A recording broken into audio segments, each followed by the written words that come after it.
we send it to YouTube to record. And then Gwen House, our administrator, edits the video, cleans up the front and back end, and then puts we have a contractor puts it on our website. Yeah. Okay, so that's running. Let's bring you back up. Okay, we have well, it's a little bit early. About 3 minutes to go. About 10 people so far. But you had a really good draw the other day, so expecting more. So you have a google.com email address. You must be really deeply engaged with them. Yeah, so I'm a part of their external workforce. There's thousands of us who are a part of external teams. I'm like 1 foot in on the Grow with Google team, which is the education portion of the business. It's dedicated to small business owners and educators and things like that. So my job is to kind of be the street team to go out and teach people how to use stuff. Not selling products or anything, but just showing people how to use things. Right. Well, that's the key to engagement is can you use it? Can you get something out of it? Yeah, yeah. Very cool. While you're doing your setup, I'm here just like before. I'm just gonna go get my tea like normal. Okay, sure. We got you got 2 more minutes. Okay, it will take me less than that, but I'm gonna mute my camera. Okay, sure.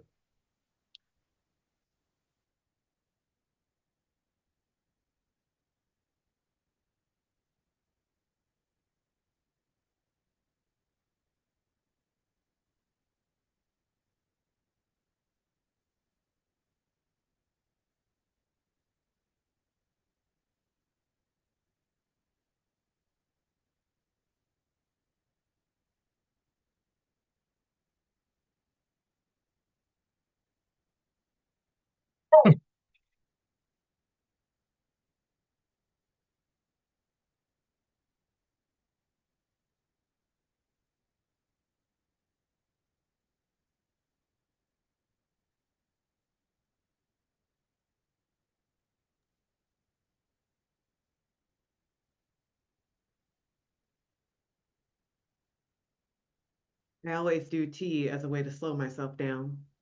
So what kind of tea are you drinking? This is fig and vanilla or something like that. Okay. Just a nice herbal tea. I'm always interested. I'm a coffee drinker myself, but I'm always interested in why people choose particular teas. It's a whole different world that I haven't really explored. I'm a fan of the taste. I didn't start out a coffee drinker. I only drink coffee because my husband drinks coffee. Okay. So that's the only All reason right. I started drinking it. And that I drank tea for years and years and years before him. Okay, we're going to start the webinar. You ready? Let's do it.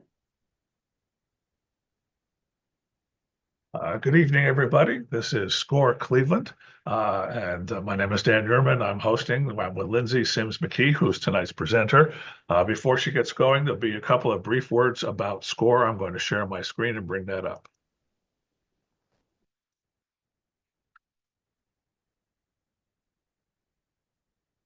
Okay, SCORE is the sponsor of tonight's presentation. And we'll get there in just a moment. I just want to welcome you to on behalf of SCORE. SCORE's mission is to foster vibrant small business communities through mentoring and education. We aim to give every person the support they need to thrive as a small business owner. Small business drives our national economy through business formation, job creation, and wealth building. Small businesses are critical to vibrant communities in our society. SCORE volunteers give freely of their time, energy, and knowledge to help others. All SCORE services are free, including mentoring and, of course, this webinar. You will never be charged a fee for a service from SCORE.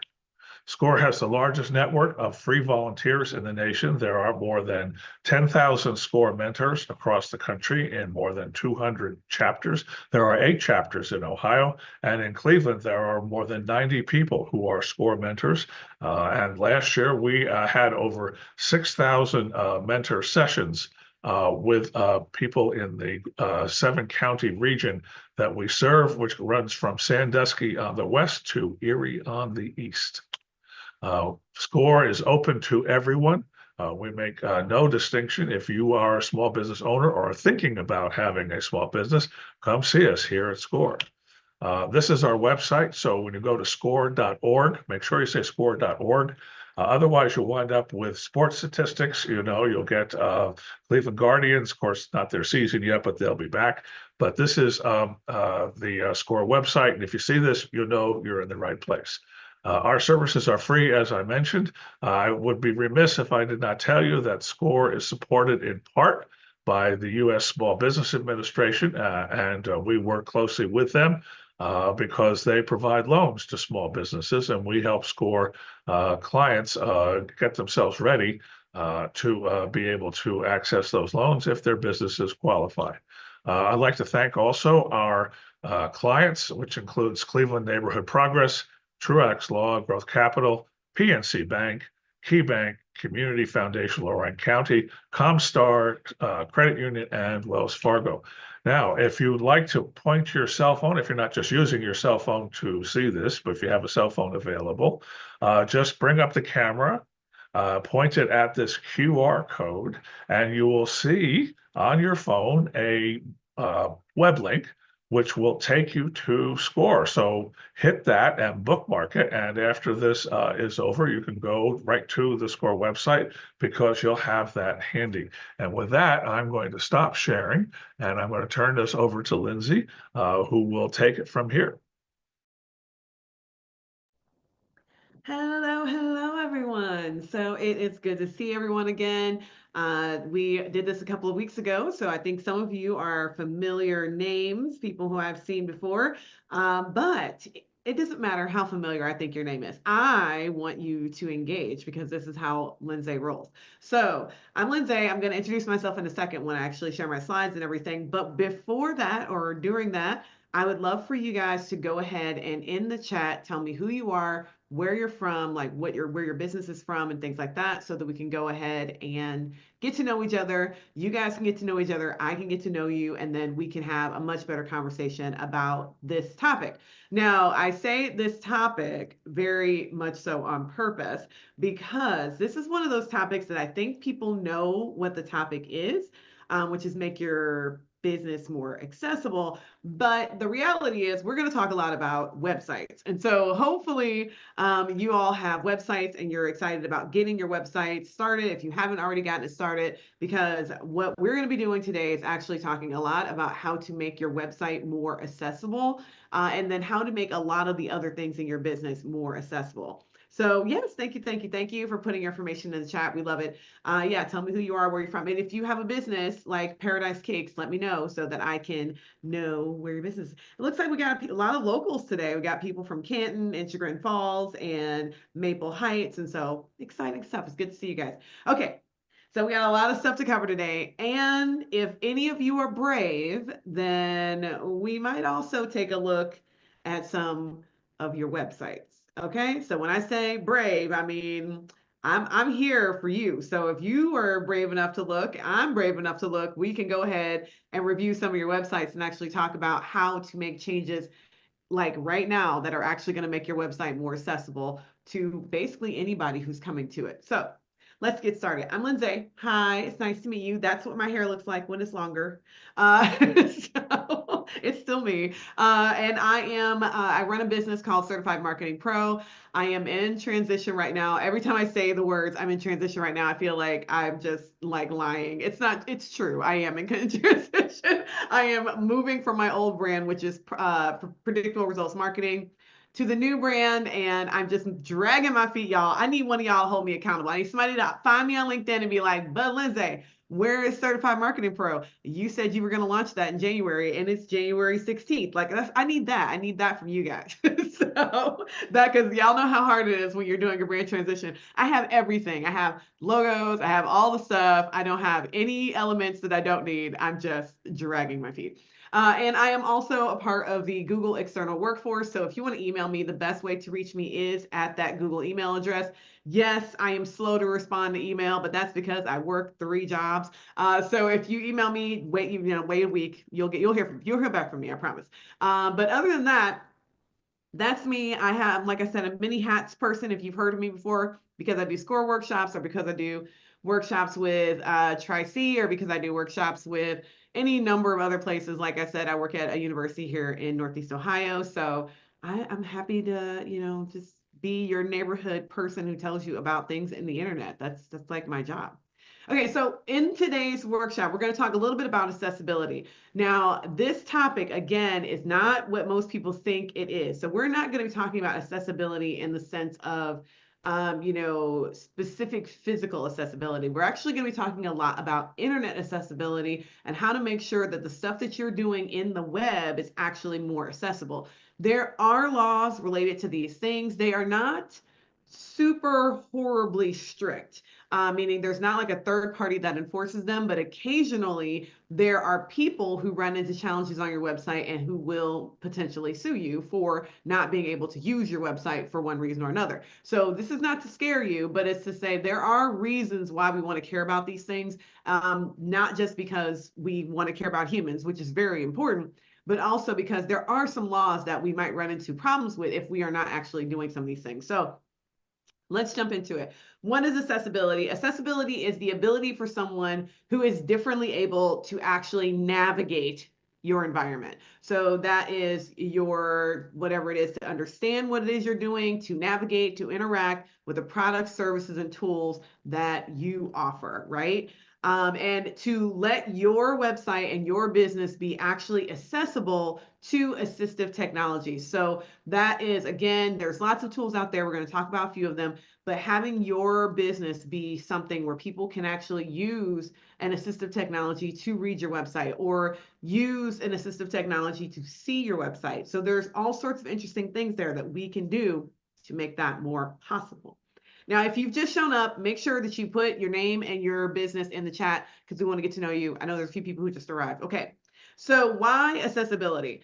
So the World Health Association, our organization, estimates 1 billion people live with some form of disability. That's a ton of people. But the reason why I am a huge fan of accessibility and I love doing this workshop in particular is because the real statistic is like 100% of people will have a disability at some point in their life. That's crazy, right? So like almost 100%. It's actually smaller than one. It's like 98%.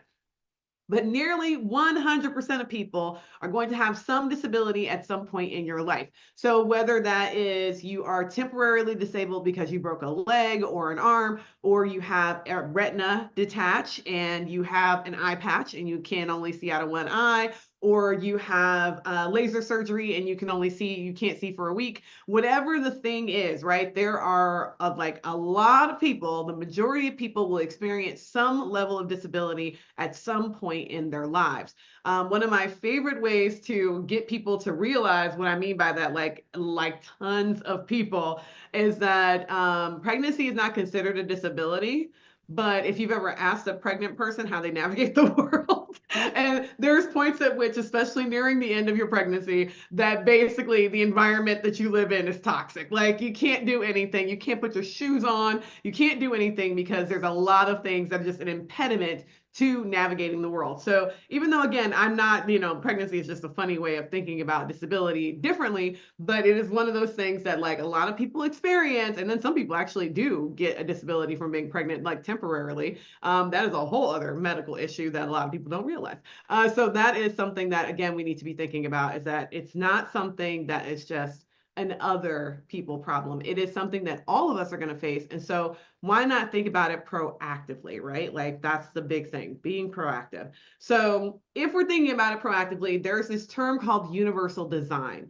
Universal design is the concept of essentially creating everything that you create in a way so that it doesn't matter what someone's ability level is, everyone can interact, right? So as I mentioned earlier, this actually decreases all of your legal risks because there are laws associated with these things. And if you are creating things so that it is just simply accessible, everything is accessible, it makes it a lot easier for you to just navigate the world. And it makes everyone else able to do it too, which is really, really useful to people. So thinking about it that way. So there's some common assistive technologies that I am sure you all are already using. One of them is voice typing.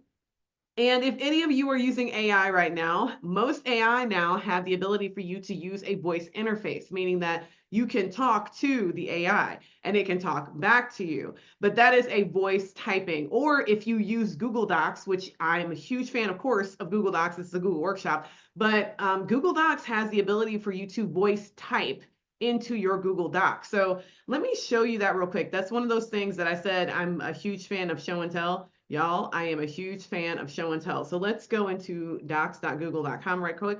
And I think a lot of people don't realize that this is something that is just turned on in your Google Docs. It's in, I'm gonna say it's in this area, but of course, because I'm looking for it, you guys know how it is. The second you're looking for something is when you can't find it. Tools. Okay, there we go. So we have voice typing. You can literally do voice typing with Control Shift S or just clicking the button. And when you tap to speak, it immediately starts translating what it is that you are typing. Now, if you are older, like me, I'm in my mid 40s. I remember when I was in graduate school, literally 20 years ago. I'm dyslexic, so that is my invisible disability that people don't know is there. And when I was in graduate school, I was searching for technology to help me write papers faster because I tend to be a bit slower when it comes to writing because I have dyslexia. So this is just a thing I was always looking for. And there were software at the time that did voice typing, like you see right here. But then there were software that did voice reading. They would read text to you. And all of that software was literally thousands of dollars. And it was really bad. Like it wasn't even good. So you would type out something and talk, and it would not be able to capture what you were saying. Amazing, it captured everything that I just said extremely accurately. I did not slow down. I did not pause. I just talked. And I went through and it actually captured everything that I said in text. So this is what we mean when we're talking about voice typing. Voice typing is something that a lot of people need and a lot of technology now are doing for essentially free, something that you can do right now today. So I'm going to blow your minds a little bit. I know that if there's 25 people in this room. That means at least one of y'all wants to write a book at some point in your lives because those are the stats, man. All of us want to write a book. If you are like, oh, I always want to write, but I don't know how to write, one of the biggest things that I learned from one of my favorite mentors in technology, thank you, Melanie. I know there was going to be somebody. I also want to write a book. One of the things that I learned, and part of the reason why I even told that story, is because I know that I can talk better or faster than I can write. And so, one of the things I would highly suggest if you are interested in writing a book, that you use the voice to text to actually get your ideas out of your head so that you create an outline and you create some structure and then you use voice to text to fill it in. Then you're getting what's in your head out of your head onto paper, and you're not having to sit down and look at a blank sheet of paper and a cursor staring at you when you're like, I don't know what to say, right? And then text to speech is also extremely common nowadays.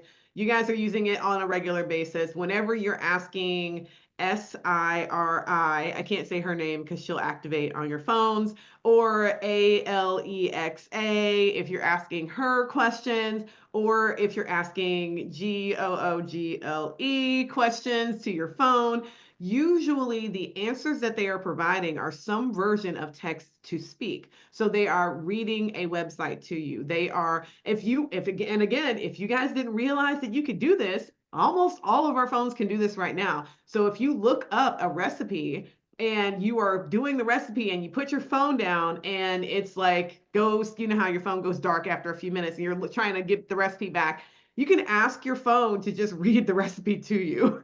Y'all, you can do that right now. And so these are the types of assistive technologies that we love. We absolutely love them. But one of the challenges is that if you're not doing a recipe blog, right? So you're a tattoo artist, or you're dog trainer, or you're doing all of these other types of services. You have technology businesses, you do tutoring, you're doing all of these different things that aren't something that's kind of traditionally voice typing or text to speech. And it makes it seem like, well, how does my business fit into that?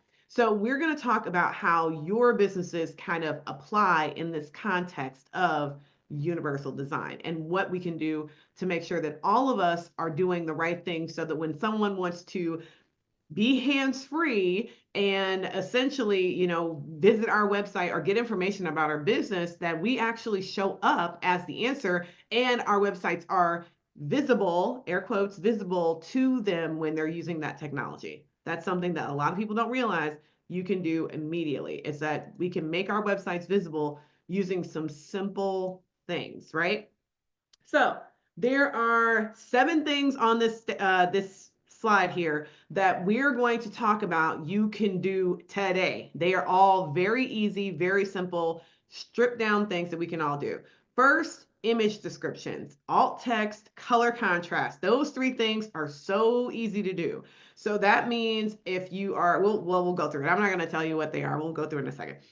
Design techniques, that's a little bit more complicated. Text formatting, that's actually really easy and so helpful for SEO. So if you're interested in being found for search, like if you want to become the #1 kids tutor for your thing in a certain area, then yeah, you need to be working on your SEO, and text formatting can help that.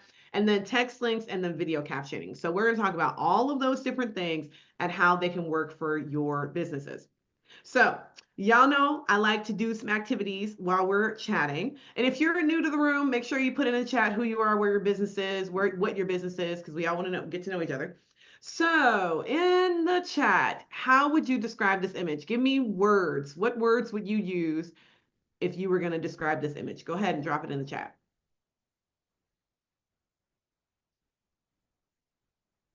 I'll wait. Don't overthink it. What words would you use to describe this image? Hmm. Steven, I love it.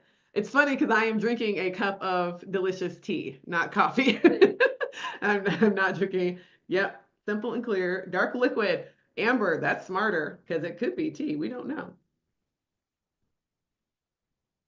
Okay, Alyssa is going with the coffee on a saucer with a spoon. Okay, we got the silver white mug, silver spoon, adding the moment of the day, so making sure it's morning. Someone forgot the spoon. Forgot the spoon. Okay, so all of the things you guys got it. You got the idea, right? So it's a cup of coffee on a saucer with a spoon, right? Or it's a cup of dark liquid, probably coffee or tea, on a saucer in with a spoon. Now, why does any of this matter? Now, if you were selling, and Gwendolyn, that is perfect. So if you were selling the cup, like if the cup is what you were selling, then you need to focus on describing the cup in your alt text. If the coffee inside of the cup is what you are selling, then you need to focus on describing the coffee. So it is going to be a North African Arabica bean roasted this way, brewed this way, poured this morning, right? So you're gonna, pour with a pour over, whatever all the fancy coffee terms that you're gonna use, right? So you're gonna use all those things to describe that coffee. If you're selling the spoon, you're going to describe the spoon, right? So whatever the thing is that you're selling, you're going to describe. And if you are Gwendolyn and you're like, I'm not selling any of this, I'm selling a break, right? I'm talking about how people need to take a break and relax or whatever, then you're going to sell the image as a picture of someone about to take a coffee break. But either way, for your business, you're going to describe your image in a way that makes sense to the audience, right? So again, going back to that idea of the recipe blog, if you have a recipe blog that people are going to be able to use assistive technology to read, like SIRI, I have to use her speller name. So if you're going to use that assistive technology, then people are going to need to know what's in the picture. So you need to use your alt text to describe that this is a picture of all of the ingredients for this recipe, which includes eggs, butter, sugar, flour. Like you don't have to put the measurements in there, but you'll say what's in the picture, right? And then in the description of the recipe, you'll write out the measurements for those things. But in the picture, you'll just do a general overview of what are the ingredients that are in this picture. so that it makes sense to the people. And if you're putting a picture of variation, so you have the cookie recipe and you have a shortbread version that people can do if they change one ingredient, and a different version, a chocolate chip version that they can do, and then a chocolate chip version they can do. In the picture, you're going to describe those three types of cookies, noting that there's a part of the recipes are below, or links to the recipes are below. Very important. These descriptions are helpful for everyone, not just people who are using the technology because they can't see. This is the thing that a bunch of us don't understand, is that the internet only reads text. So it is getting better at reading pictures, and it only reads videos really well because videos are words that are being spoken. Otherwise, the internet doesn't know what's in the video if it is not described, right? So, y'all, we really need to be thinking about how to think about these things in a high level. Everything I'm describing here, Harry, is something you as a person can do for free. So I'm not going to describe anything today that costs you money or a software for you to do. This is just plain old good practices that anybody can do themselves. If you have a website, you have access to your alt text. Everybody does. And so this is something that anyone can do on their own website today. Like, it's very simple stuff. So you do not need a software, and a bunch of people do use accessible reader like Userway or other accessible software in order to do double checking and things like that. But you don't even need them for that. There's other ways that you can check your website to see if it's accessible. We'll talk about those later. So the whole point of this conversation with the alt text and the description is to note that it's extremely important that you don't just put images on your website that don't have any context for people. It's one of the kisses of death that we do, is that we put an image on the website, we don't put any alt text or anything else, so people don't know what that picture is, especially if they're using a reader of some sort to have their picture. The other thing that we do is we put pictures that have meaning, but we don't describe the meaning of the picture. So if you have a picture and you're in the about section of your website, and it is a picture of you and your mother who died of cancer, that you actually started the entire business for her as an homage to her, or your mother who died of Alzheimer's and you started your chocolate business in order to support her and raise money for Alzheimer's awareness, the picture on that page needs to describe, it needs to be described so that people know that this is a picture of you and your mother and your kids, 2 months before she passed away, or whatever the thing is. You need to put descriptions in there because people care. Oddly enough, I always joke about people not caring about you. That is actually not true. I'm just joking when I say that. For the most part, people do care. And so if we're putting images up there, they need to be described. And then if you have a picture like this, so again, we have businesses in here, you have health advocacy, we have tutoring businesses, we have businesses that are doing all of these different specialized things. If you're going to put a picture on the website, you need to describe the picture, especially if it's a chart or a graph. Because if it's a chart or a graph and it doesn't have a description, it is going to make it very difficult for anyone who is reading it to understand, or anyone who's using an e-reader to understand. And I'm guessing you wouldn't have put that up there, that chart, graph, table on the page, if it didn't have a purpose. So we don't want things like that to stand alone. We want them to actually get spelled out all the way.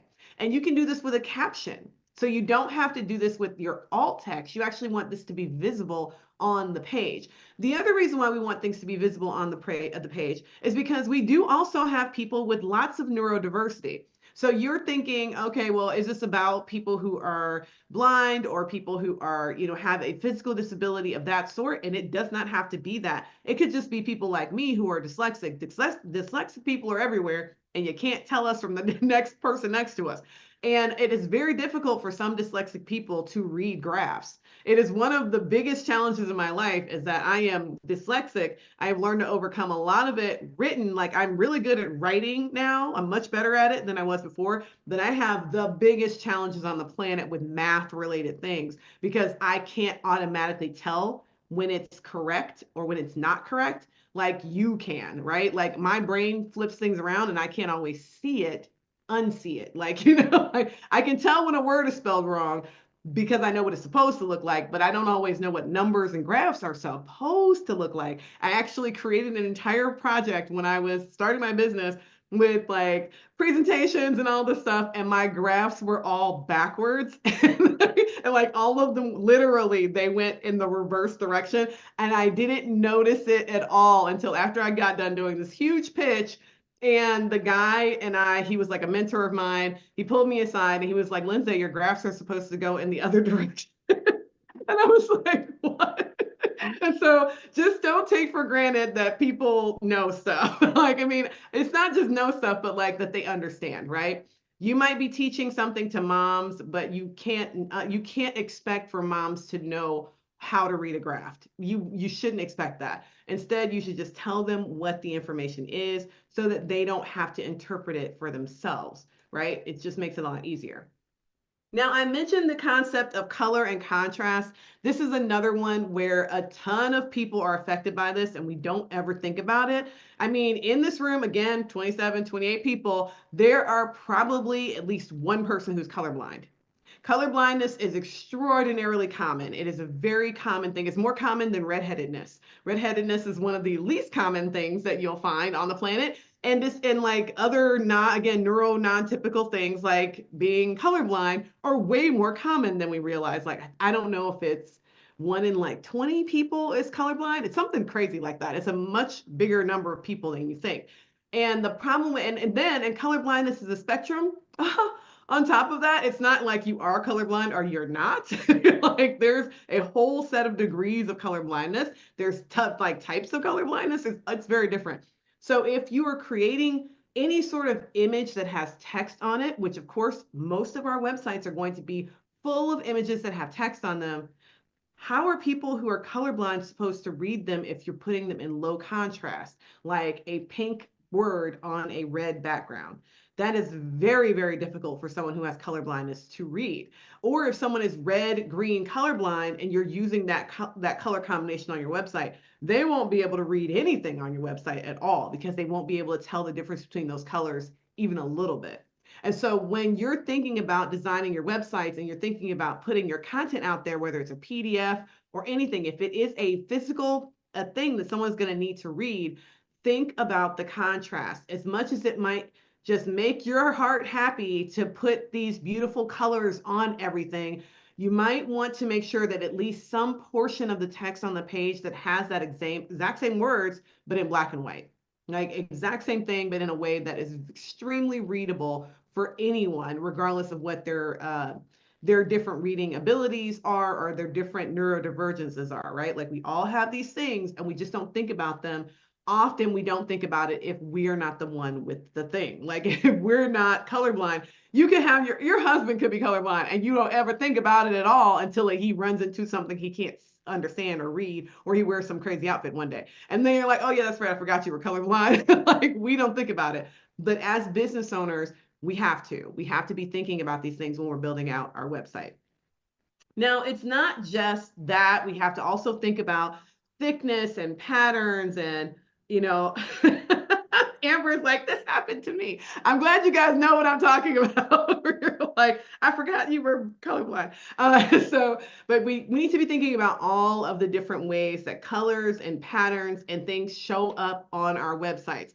Again, there are so many of us who are designing our own websites because you can nowadays. You can go to Wix, you can go to Squarespace, you can go to any of these other software and design something for yourself. And it's amazing. It's fantastic that we have the ability to do that.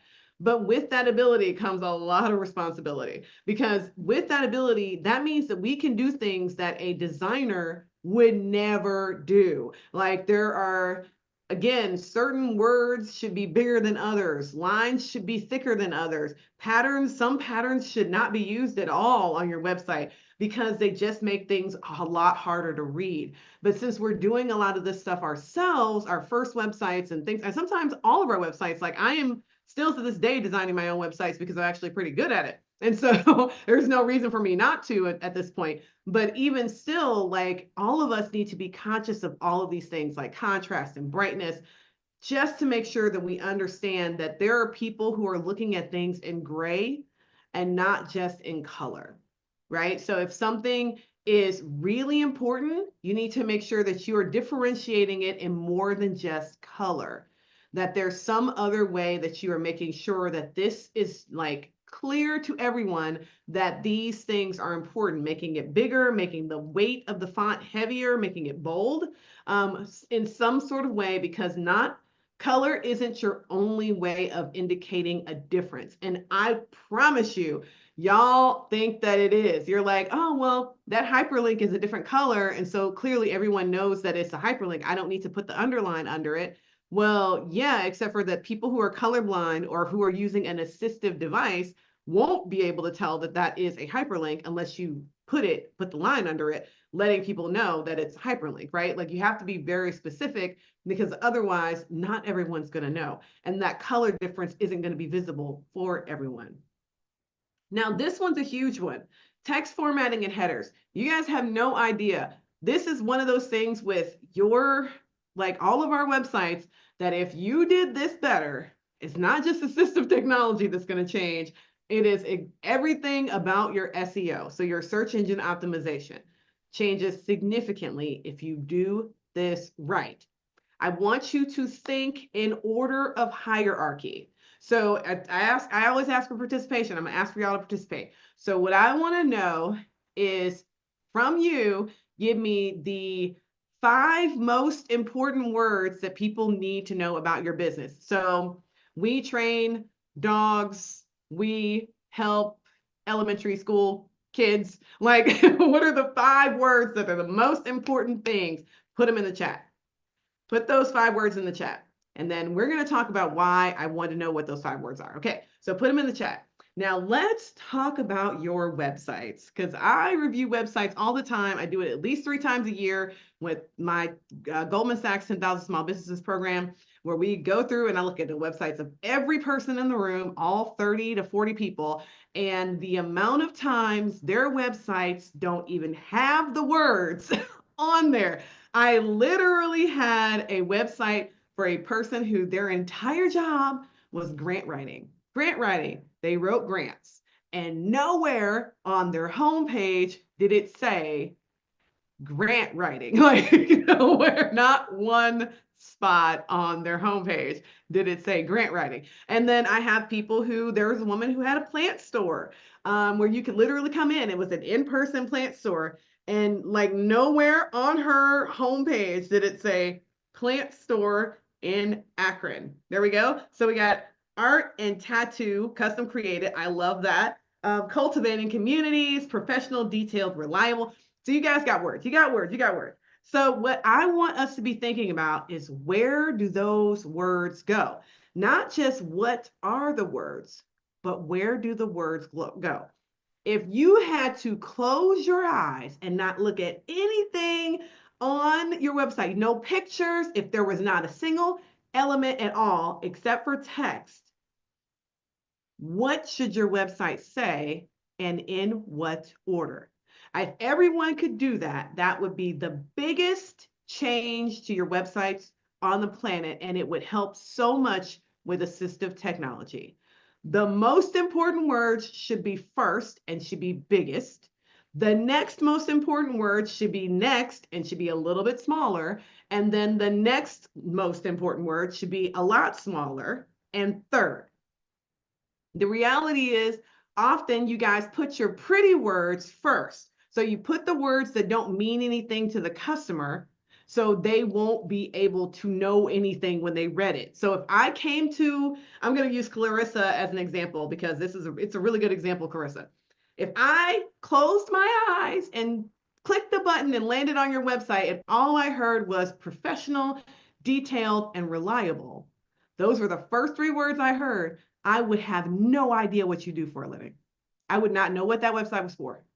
So whatever it is your words are, they need to be so clear about what you do that everyone immediately knows. So event, wedding, florist. That is great. That is, Jolene, that's like perfect. I'm a florist for events and weddings. And I would even put the word florist first. So I would say florist for events and weddings and events, whichever one is more important, which you want the weddings first or you want the events first. So putting the words in order so that everyone knows exactly what you do. And that should be the biggest and the first thing on the website. I know it's counterintuitive because you want it to be pretty. I don't care about pretty. Pretty is secondary to purposeful. People need to understand who you are the first second they land on your website, because you're assuming, well, all of us are assuming that people are coming to our websites from a variety of places that they have context. Like, oh, well, the reason why someone's on my website is because they met me first. Well, maybe that's not why. Maybe they found your website because someone referred you to them, or because they overheard something, or because they saw your profile on LinkedIn and they didn't like, they saw you make a post, a comment somewhere on Instagram. Like, there's all of these things that could happen to get people to your website where they still might not know what you do. And so we want to make sure that whatever it is we do is so incredibly big that no one can miss it. No one can miss it. And when you do that, it's great for search because those are the first words that the search engine reads on your website. So that's the reason why it needs to say something like florist, whatever that keyword is, that is what you do. Dog trainer, cakes, like we're a bakery, like whatever the word is, that's like the key word of what we do. I'm a tattoo artist. Like, it needs to be up there immediately.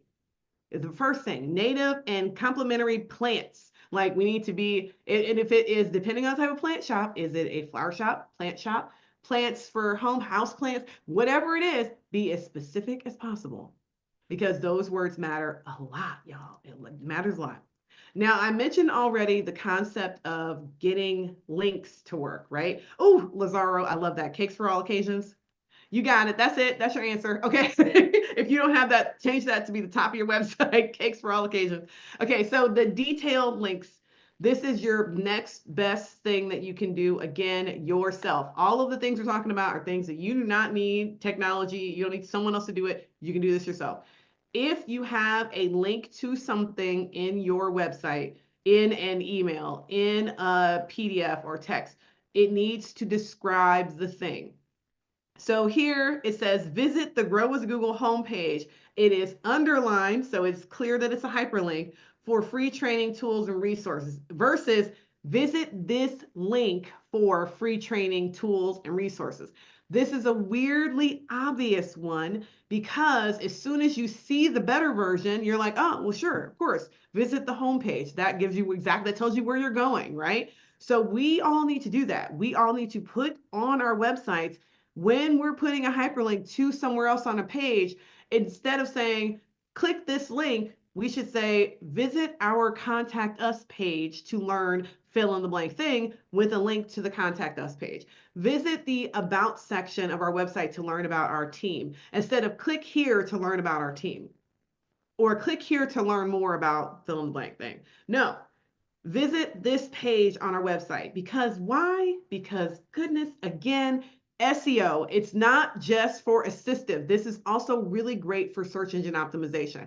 I promise you, I want to like change the name of this workshop to how to do search engine optimization and accessibility at the same time, because this is a very linked thing. If you do the stuff we're talking about here, it's actually going to make a difference for getting your websites found on Google, because you will be more searchable, because you will be using words. Words are extremely important. They're the most important asset we have. And so we want to make sure we are using the words appropriately. We are not using colloquialisms that people don't know. We're not using jargon. We're using words that anyone can understand. Cakes for all occasions. Video editor, creating content globally. Like, like that is extremely good, Michelle. Super simple, very clean, very easy to understand. So we want to make sure that that is the type of thing that we are doing on our websites. Now, the last thing that we can do is video captioning and transcribing, because yes, video is huge, y'all. It is absolutely fantastic for your businesses, right? So if you have a business and it's got video, or even if you don't have video yet, video can be really, really useful for your business, because video helps you to create a whole lot of words in a short period of time. And so like I said, most of us can talk faster than we can type. We think and talk at the same speed. And so essentially, if you are really good at thinking, you can be really good at doing videos. And these videos don't really even have to be all that public facing. One of the things I encourage everyone to do, this is a silly little thing, but it makes such a huge difference. If you have, or if you, even if you don't have it yet on your website, frequently asked questions. If you have a section called frequently asked questions, I would suggest that you answer every single one of those questions with a video. A 2 minute max, like 2 minute video to answer your frequently asked questions. And then with those videos, you're going to transcribe them or, take the transcript of them. You can pop that into the section and then link to the video where someone can watch it. Or you can do the reverse, put the video in there and then link to the transcript where someone can read it. Or you could do both, put the video up and then the transcript right below it. Because that is the most accessible version of reality, to have the video and then have the transcript right there below it. I know you guys have seen the TikToks, the reels, all the posts about people saying, I've reached the age where I listen to everything with captions, right? Like, so my TV always has captions on. First of all, my TV always has captions on, and it's not because I'm old. It's because my 16-year-old sister started doing it. Like, she would put the captions on when she was watching TV in the middle of the night, and then I'd wake up in the morning and they'd already be on. And so then they're just on all the time. And I was like, oh my God, the kids are the best. They like started this whole caption thing. And so now we're all watching everything with captions and we don't miss anything ever. Like, my favorite TV show right now is The Mayor of Kingstown. It's a great show if you've never seen it before. It's on Paramount Plus. Don't go buy Paramount Plus because I told you that. But it's on Paramount Plus. And boy, oh boy, do they mumble on that show. Like, do they? They speak fast, they mumble. I have no idea what they're saying a good third of the time. And it's great because we just have the captions on. We just have the captions on, so I always know what's going on. And you guys, everyone is doing that now. We're all doing that for YouTube. We all do it for Instagram and TikTok even. I have captions on Instagram so that I can watch reels without audio. Everyone is doing it. So why not do it on your website? Why not? Like, why not create the video, put it on your website, put the caption right below it, put the transcript exactly there right below it, or you can put the caption in the video, like actually have it captioned. My favorite tool for this, I'm going to show you guys another tool because you guys know I cannot stand not doing show and tell, is CapCut. So CapCut is a video editor that anyone can use. It is an extremely accessible tool. And is it logged in for me right now? It is actually. It's already logged in. I haven't put a video up in a while, so you're not going to see any of my own videos, but it helps you instantly create captions. That's one of the best things this tool is used for. I actually use it on my phone regularly. What's great about it is that it actually has the ability for you to do things both places. So if you're a person who uses your phone to run your entire business, blessings to you. I can't do it. I'm not the one. But if you are, then this software is fantastic because you can just record your videos on your phone and edit them on your phone and then upload them to your website directly with all the captions already on it, or to your reels or wherever you're going to put that content. It's amazing. And then if you're me and you have to do important stuff on a computer, then CapCut is great because it has all of the access on a computer just as well as it does on your phone. So there's basically nothing that you can't do on your phone that you could do. There's nothing you can do on your phone that you can't do on the computer, which there is software nowadays that are like that, where they are one or the other, and I hate that. I'm like, please stop doing that. I hate it when Instagram was like that years ago when you can only do everything on your phone. I'm like, please, goodness gracious, some of us like computers, okay? So give me my access to a computer. So what my point here is this: video is your friend, video is your friend, video is your friend. Video is your friend because it has so many different accessible components inside of it. And it makes it so much easier for you to do all the fun, accessible things that we're talking about here. Of course, YouTube has auto captioning. So if you want to not worry about trying to use a software like CapCut, you can always upload your video unlisted on YouTube and grab the captions from it. Like, you just tell YouTube to close caption your video, it will caption them for you, and then you can take that transcript and load it up yourself. This is a secret that I don't think a lot of people know. If you're one of those people who likes to talk and you don't want to talk into Google Docs or something like that, but you want to talk your ideas out, and then have it read back to you. You can do it in a video, record yourself talking, pop it into YouTube, let it transcribe it, take the transcript, and then use your favorite AI to have it give you a summary of what it was that you said, or outline everything, or fix all the ums, or whatever the thing is. Nowadays, it's so easy and cheap to do this stuff, if not completely free. As I mentioned, everything I'm talking about today is completely free, right? So the ability for you to do that auto transcript thing is right here. You just click on the little buttons, the three dots right next to the save button. It says open transcript, and your transcript is right there. It is automatically done. You really don't have to do anything. You don't even have to hit the closed caption button. It does it automatically. You just have to open the transcript. The video does take a minute to do it, so you would upload it and then wait, an hour or whatever, and it'll be available. It might be available immediately, but definitely available after an hour. Okay, so I said, and I know we're running out of time. I said I wanted to look at websites. So I want y'all in the chat, anyone who is brave enough for me to look at your website, I want you to drop your website in the chat. Okay, y'all brave. So got Mission Empathy. I love that. Mission empathy. Okay, so it's like mission empathy. Now, y'all, when you have a pun or something like that, y'all, you're really gonna have to be careful with your website. So, can everyone see this website that I got up here? We got Mission Empathy LLC. Okay, okay, good. You guys can see it. So, right up front, we have a dog here on the front of the website, and we have welcome to Mission Empathy. Now, this is an opportunity for whose website is this? Victoria. So this is an opportunity for you, Victoria. Instead of it saying, welcome to Mission Empathy, what you might want to do is say, welcome to your service dog training hub, like something like that, right? So because I'm catching immediately from your menu that you do service dogs, companion dogs, and facility dogs, like you do training of specialty dogs. So you're not just training anybody's dogs, right? You're training all different types of dogs. So like specialty dogs. So if we're training specialty dogs, then we want to say, welcome to your specialty dog training, right? Like this is the place where you have service dog training and things like that. Why does it need to be here?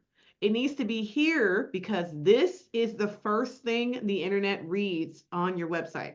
And Mission Empathy doesn't tell people anything. It doesn't tell the internet. It tells me, it tells smart people something, but people are dumb. So we don't want to assume that people are smart. We want to assume that they're not smart. We want to assume that everyone is stupid, and that makes life easier. Like you just make the lowest common denominator. You're going to make your website accessible for the lowest reading level, the lowest comprehension level, and then that way we are good to go.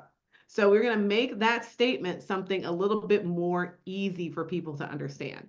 This is about service dogs. This is about companion dogs. This is about training dogs who have special, that you have, training dogs for your special needs. Something like that. I might steal that if I were you, Victoria. Training dogs for your special needs. Y'all, that's it. That's it right there. That's your tagline if you didn't have one already. And you can remove the LLC from your website. You do not actually have to have that up there. I know when you first register your business with the state of Ohio, they be having you thinking that you got to put that on everything. You do not have to do that. Like, you don't have to do that at all. So you can remove that, and you can underneath it, you can say, welcome to Mission Apathy, right? Empathy, right? So you can keep it on there, but make sure you put it a little bit lower. Now your menu, I love the menu that you have up here. It's very simple. I love that you have your website already very accessible. You have an accessibility policy. You've got black and white, very contrasty, and that here all of your menu items are very clear and easy to understand. There's a few things we could change up, but we'll get to that in a second. So we immediately come up here and say, here's a photo of one of the service dogs in training bringing a handler keys. I love it. So this is what we mean when we say a caption or alt text. This is something everyone should do. And it should be exactly how Victoria did it. These are real words to describe what is important about this picture. It's not describing the breed of the dog or the background of the photo, because neither of those things is important. It's not describing that the dog is wearing a vest. None of that's important. What's important is that it's a service dog, bringing in training, bringing a handler, keys. This is good stuff. Now, this picture up here, I would suggest, Victoria, actually change this picture to a similar type of picture. So we have this beautiful picture of what I'm assuming is a golden. That's great. Everyone loves Goldens. They have really fun faces. But we want to make sure that the pictures are all telling a story, especially because you can use alt text to describe that picture. So that if someone is using an accessibility reader, which, by the way, Victoria is catering to an audience of people who have disabilities. So clearly somebody is going to be using an accessibility tool to use his website. So then you definitely want to make sure that it's a picture that's describing, like it should be a picture of a bunch of service dogs being trained together, or a bunch of pictures of service dogs all sitting very politely in a pose while they're being trained, or something along those lines, something to get people to understand this is what we do. These are service dogs. We don't just train dogs for people who have unruly beagles. We train dogs for specific jobs, for your special needs, right? Okay, the only other thing I'm going to say about this website is that Mission Empathy has a lot of things going for it. But one of the things you got to change up, Victoria, is that the font size on this website is way too small. So you're putting a lot of text up front, and a lot of it is very small. So what you likely want to do actually is figure out what the most important thing is on this page, and it's probably why I choose Mission Empathy. So I would say that's your first and most important thing, and then remove everything else and make that section, make the text bigger. Because if you don't make it bigger, again, for people who do have accessibility issues, it'll make it a lot easier for them to just read it without having to use an accessibility reader. Now, remember when I said at the very beginning that like somewhere near 100% of people are going to be somebody's disabled at some point? This is part of what I'm talking about. So as we get older, literally all of us, regardless of who you are, all of our eyes start calcifying and we stop being able to see as well. It's just a thing that happens to our bodies. Because of that, using bigger font is actually really useful to all audiences. Everybody over 40 will thank you. Like everyone over 40 will thank you for using a bigger font. So for everyone who is having the same issues, make sure that you are using a bigger font. Now, the last thing I'm going to say before we move on is that I love this image here, the fear-free taking the pet out of petrified. I love that. Make sure that there is alt text on this image. And as I'm hovering over it, I am not seeing alt text. Alt text shows up immediately if you hover over an image. You don't have to do anything special to see it. I'm not seeing alt text on this picture. So we want to make sure that we have all of our alt text on all of our pictures. And then unless the Western Willoughby Lake County Chamber is paying you money, you can make that smaller. Okay. I love them. I have done lots of workshops for them. I probably have met you at one of them. But they are not the most important thing on your website. There are other things that you can make more important. You got other text here that you can make bigger, so you don't have to give them such high priority on your website. Okay. Like make it smaller. I'm sure they're lovely people. I know, I actually really do know the humans there, but make it smaller. Okay. So that is like a lot of the things that you guys can do on your websites too. Take those fuzzy words like welcome to my business. Again, no one knows you yet. So just assume I don't know who you are and make the words that show up first way more impactful, like service dog training dogs for your special needs. That's impactful, right? Like we train dogs for your special needs. And there you ain't gotta say nothing else, and just about everybody knows what you mean, right? That's what we want when we first land on a website. We want that black and white. We want that contrast. We want all the other stuff we saw Victoria doing. We want to make the fonts bigger, and we want to make sure that whenever you have an image on the website, it is as well described as her image of that dog bringing keys, right? That's how we want things to work. Now, Victoria was not a plant. If you're like, how did Victoria get that right? I didn't choose her because I know her. I don't know her. It just happened that was like a perfect example of what we're talking about here. Now, the other thing is that a bunch of you have PDFs on your websites, right? Oh, good question. So a bunch of you guys have PDFs on your website. Make sure that if you have something that is a PDF, that you also have it somewhere else on your website that is readable, because PDFs are not readable by most e-readers. And that's something that a lot of people don't know. So if you have a PDF that's like, oh, well, here's the technical description of this thing. So some of you talk about chemicals that you're selling, or you have technical training or something like that. You might have things in PDFs where you need to do a really good job of describing what's in that PDF, because the PDF itself is not going to be accessible. And this is where, I can't remember who asked this question earlier about using a software.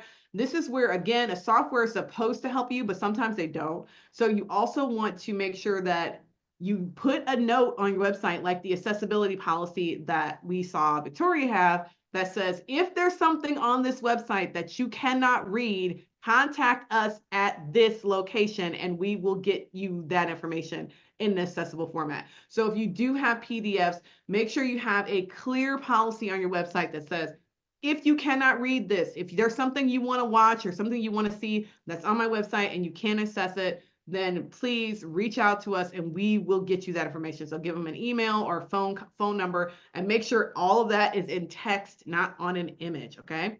So is there a way to upload a Facebook video or YouTube, Facebook video to YouTube, or CapCut if it's over 15 minutes? Oh, okay. So that is a challenge. So if you have the free CapCut, y'all, there are restrictions on the amount of time that you can, like, your videos can't be over a certain length.